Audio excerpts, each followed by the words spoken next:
కార్యకర్తలే అధినేత. ఒక అంజిరెడ్డి తాత, ఒక మంజుల, ఒక తోట చంద్రయ్య నాకు స్ఫూర్తి.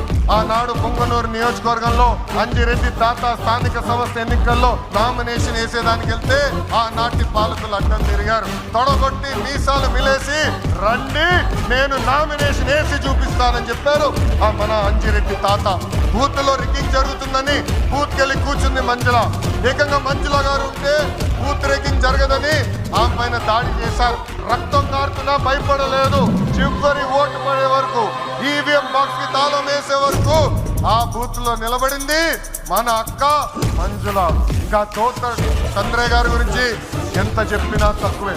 మనందరం చూసాం, నడి వీధిలో ఆనాటి పాలకులు తరిమి తరిమి కొట్టారు. ఏకంగా డివైడర్ పెట్టి కత్తిని గొంతుకు పెట్టారు.